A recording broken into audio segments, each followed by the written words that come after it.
Bonjour à tous. À travers cette vidéo, je serai l'intermédiaire entre toute l'équipe d'On The Sport et vous, utilisateurs, pour vous apprendre à vous servir de l'application en utilisant toutes ses fonctionnalités. Je vais ainsi vous apprendre à vous inscrire, à vous connecter, à trouver des partenaires et adversaires pour créer et rejoindre des parties. Tout d'abord, lors de la première ouverture de l'application, il vous est proposé de vous inscrire grâce à votre compte Facebook. Certaines informations de ce profil seront alors récupérées. Nom, prénom, date de naissance, photo de profil, ainsi que votre formation si celle-ci est indiquée. Une fois connecté grâce à Facebook, vous serez invité à compléter vos informations avec le nombre de filtres que vous souhaitez. Indiquer ces filtres vous permettra d'intégrer une communauté, par exemple la communauté des élèves de l'EDEC, la communauté des Français à New York, et il sera ainsi plus facile d'être mis en contact avec des gens qui ont un rapport avec vous, qui vous ressemblent. Vous devez également indiquer les sports que vous pratiquez, le niveau auquel vous les pratiquez, et pourrez rajouter quelques informations plus ludiques, comme les équipes que vous supportez ou vos joueurs préférés. Une fois inscrit, ainsi qu'à chaque fois que vous vous connecterez à l'application, la première page qui s'affichera sur votre écran sera votre profil On The Sport, qui se rapproche d'un profil Facebook où s'afficheront un mur permettant d'échanger des messages avec ses partenaires, de publier des photos des différentes parties que vous avez rejointes, les informations sur les événements auxquels ont participé vos partenaires, un classement avec tous vos partenaires en fonction de vos résultats avec eux ou de leurs résultats tout simplement. Cette page se veut drôle, doit pousser à la compétition, doit inciter à vouloir prendre sa revanche. Passons maintenant à l'ajout de partenaires, élément très important de l'application. Il existe plusieurs manières d'ajouter un partenaire sur On The Sport.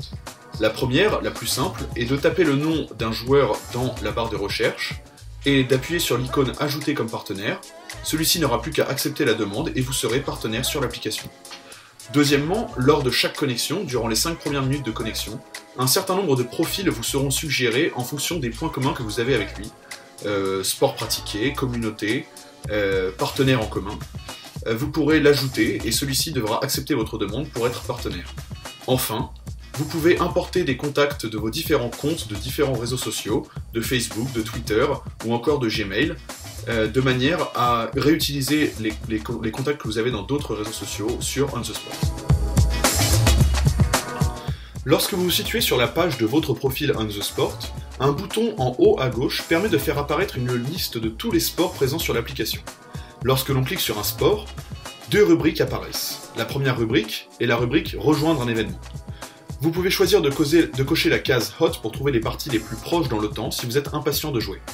Sinon, vous pouvez cocher des cases en fonction de si vous souhaitez voir uniquement les parties de vos partenaires ou également celles de votre école, de n'importe quelle communauté à laquelle vous appartenez ou de n'importe quel utilisateur. Vous pouvez également focaliser votre recherche dans un rayon de 1, 2, 5, 10 ou 20 km et décider de trier les parties par niveau de l'utilisateur. Tous ces filtres permettent aux utilisateurs de trouver exactement la partie qu'ils recherchent. La deuxième rubrique est « Créer un événement ». Sur le même principe que lors de la recherche d'événements, l'utilisateur peut décider d'ouvrir ses parties créées à ses partenaires, à l'ensemble d'une communauté à laquelle il appartient, ou à tout le monde. Il devra également indiquer la date et l'heure de l'événement, ainsi que sa position géographique. Si l'utilisateur précise qu'il n'a pas de terrain disponible, l'application tentera de trouver un terrain proche de sa position. Les notifications de création de parties ne seront envoyées qu'aux partenaires pour ne pas inonder tous les utilisateurs de notifications. Enfin, en haut à droite de la page d'accueil, une petite bulle rouge avec un numéro permettra à l'utilisateur de voir combien d'événements il a en attente. Au début de chaque journée au cours de laquelle un événement est prévu, l'utilisateur recevra un rappel. Une fois votre partie terminée, lorsque l'heure de fin de partie est dépassée, lors de la première ouverture de l'application, une page s'affiche invitant à noter son adversaire sur sa ponctualité, le décalage entre le niveau indiqué et son niveau réel, ainsi qu'une multitude d'éléments. Chaque utilisateur aura une note moyenne regroupant toutes les notes reçues depuis le début de l'utilisation de l'application. Cela incite les utilisateurs à se servir le mieux possible de l'application, à la manière de l'application Uber. Enfin, il sera également possible de demander sa revanche à l'adversaire avec lequel nous venons de jouer. Toute l'équipe d'On The Sport espère que ce tuto vous servira et que l'application permettra à tous les passionnés de sport de faire des rencontres et de donner le meilleur d'eux-mêmes sur tous les terrains. A bientôt!